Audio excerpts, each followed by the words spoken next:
Good day, grade 12 learners. Welcome to today's business studies lesson. My name is Studeis. This program is funded by the Northern Cape Department of Education, broadcast by Pagama Research and Development. Today we look into a main topic we call the business venture, which is assessed in paper 2, and the subtopic we look into is your forms of ownership, and we are looking into part 2 of our forms of ownership. At the end of this lesson, we should be able to discuss or explain characteristics of the forms of ownership we're going to talking. At the end of this lesson, you should be able to discuss or explain the characteristics of each form of ownership, and we'll also discuss or evaluate the impact which is focused on the positives and negatives of the different forms of ownership. Pre-knowledge, we looked into the following terms: limited liability and unlimited liability. We also looked into these forms of ownership: sole trader partnership, close corporation, private company, personal liability, and public company. Which company is allowed to sell shares to the public? Is it the public company? Is it the private company? Is it partnership or share capital? And by that, it should be clear public and public. So remember, the company that is able to sell shares to the public is the public company for 2 marks, because when we are looking to a private company, the private company would sell shares by invite or inviting individuals to come over. Terminology that is important is the word forms of ownership or form of ownership, which refers to the legal position of the business and the way it is owned. And we also have continuity, which is now refers to the idea that the company can continue or the business can continue to exist even if there is change of ownership which takes place. E.g., this can be caused by a member or a shareholder who has died or has passed or retired. Then, directors, this refers to people elected to the board of directors, to the board of a company by the shareholders to represent the shareholders' interest. And then an audit is a process where an organization's accounts are checked to make sure its financial operations are honest. Then the forms of ownership we look into here is your state-owned company, your non-profit company, together with cooperatives. So when you're looking into state-owned companies, remember this is a profit company as well because it operates to make profit. However, the difference becomes the idea that a state-owned company has the government as its majority or major shareholder and falls under the Department of Public Enterprise. Those companies take on the role of commercial enterprise on behalf of the government, like a company such as Eskom.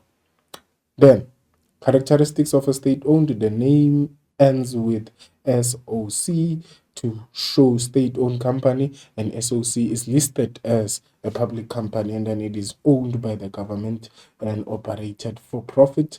And it requires 3 or more directors or 1 or more shareholders. And then it's registered with the Registrar of Companies by drawing up a memorandum of incorporation. And the state-owned companies support private businesses by providing infrastructure such as communication service, post office, and supply of electricity by Eskom. Positives are the idea that a state-owned company, profits will be used to finance the state departments, and it also offers essential services which may not be offered by the private sector, and then prices are kept reasonable and create a sound competition with the private sector to make services affordable for more citizens. What are the negatives? It may result in poor management as government is not always as efficient as the private sector, and inefficiency due to the size of the business can be there, which is a negative. And then often it relies on government subsidies which may not cover all the company's expenses. Then we look into a non-profit company.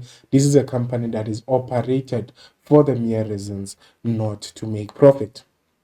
A non-profit company, which can also be called an NPO, is not formed with intent to make profit but established for public benefit, to donate, give back to the community, offer bursaries, improve school infrastructure for free. Then The characteristics are that the main aim is to provide services and not to make profit. And then they are funded by donations and foreign funding. And the name of the company must end with NPC to show that this is a non-profit company. And then all profits must be used for the primary objective of non-profit company, and it must prepare the memorandum of incorporation, and qualifying non-profit companies are granted tax exempted statuses. What are the advantages there when you're looking into the positives is that now when you are owning such a company, proceeds or surplus funds are used for the solely reason or primary objective of organizations and furthering the goals of the business, which is to help the society or the community. They provide social services to various communities, and donors receive tax reduction, which motivates them to invest in non-profit. Disadvantages: uh, there's a need there for professional assistance to set up this organization. If there's no professional assistance, it can be difficult to establish. It does not generate enough capital to cover their expenses, and donations may not always be enough. Then we have cooperatives. Cooperative is a traditional way of a group of interested parties getting together and sharing resources or infrastructure to cover the cost to achieve better outcomes. So this is your cooperative. What are the advantages there, or the characteristics? I mean, a minimum of 5 members is required to start cooperatives, and the word cooperative limited must appear at the end of this name, and they are motivated by service rather than the profit. Then they are managed by a minimum of 3 directors, and then decisions are taken democratically by those interested parties. And then members own and run the business together and share equally in profits. And this is a legal entity and can own land and open bank accounts. What are the positives? The advantage is that there's access to resources and funding, and decision making is by a group, which allows different viewpoints to be brought in now. Each member has an equal share in the business, and a cooperative can appoint its own management. And then decisions now, when we are looking into disadvantages, is that when it comes to making decisions, decisions are often difficult to reach and time consuming. And then another one is that it is difficult to grow as a cooperative, and very few promotional positions are there for staff, and it can be difficult to get a loan because their main objective is not always to make profit. Now, we're looking into 2.1. This is your typical exam questions. We have now to read the scenario and answer questions that follow. We have Canva counseling services. Canva counseling services provide services for free to the community, and their services are funded by donation. They use their profit for the primary objective to help the community. 2.1, identify the form of uh, ownership Canva counseling services is applying, and motivate your answer by quoting from the scenario above. And 2.2, explain the characteristics of cooperative. So the answer there should be non-profit companies, because their services are funded by donations, and they use their profit for the primary objectives to help the community. Any of those motivations will be considered. Remember, there's 1 mark for motivation, 2 for identifying the right form of ownership. Characteristics of a cooperative: a minimum of 5 members there are required. The word cooperative limited must appear, and they're motivated by service rather than profit. That is how you get your 6 there. And then the other points, they are managed by now a minimum of 3 directors. Decisions are taken democratically, and then members own and run the business together and share equally in their profit.